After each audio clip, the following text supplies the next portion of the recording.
এই আস্তে আস্তে পুড়ে যাবে তো। এই দাদাভাই দুটো কী নিয়ে আসছে আমার ঘরের দিকে। তো চলো আজকে তোমাদের সাথে আমি সেটাই শেয়ার করতে চলেছি।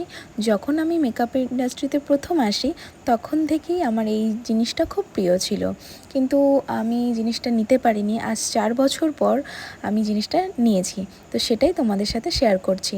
আজকের এটা হলো আর কিছুই না, এটা হলো একটা ব্যাকগ্রাউন্ড যেটার সামনে দাঁড়িয়ে মেকআপের ভিডিও করতে হয়। তো আজকে আমি তোমাদের সাথে এটা শেয়ার করছি কারণ এই ইন্ডাস্ট্রিতে আসার সময় কিংবা পরে অনেকে অনেক কিছু বলেছে, কিন্তু এন্ড অফ দ্য ডে আমি এই প্রফেশনে আসার পরে ভীষণ ভীষণ ভীষণ খুশি। আর আজকে একটা একটা করে নিজের ইচ্ছাগুলো পূরণ করতে পারছি শুধুমাত্র তোমাদের ভালোবাসা আর সাপোর্টের জন্য। তো তাই জন্যই আমি যে কোনো জিনিস নিলে সবার আগে তোমাদের সাথে শেয়ার করি, এবং আমি সত্যি খুব স্যাটিসফাইড এই প্রফেশনে এসে কিংবা তোমাদের ভালোবাসা পেয়ে। তোমাদের ভালোবাসা ছাড়া আমরা কিছুই না।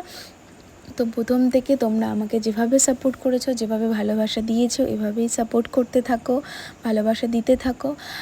এরকম নয় যে আমি এটা আগে নিতে পারতাম না কিংবা কিছু, কিন্তু হয়ে ওঠেনি সব কিছুর শেষে গিয়ে দাঁড়িয়ে। তো এই 4 বছর পরে আমি জিনিসটা নিয়েছি এবং আমি আজকে খুব খুব খুব খুশি।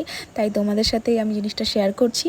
আর আমার হাসি দেখে তো বুঝতেই পারছো যে আমি কতটা খুশি, আর বিধ্বস্ত চেহারা দিন শেষে কাজ করার পরে। তো থ্যাংক ইউ সবাইকে আমাকে এতটা সাপোর্ট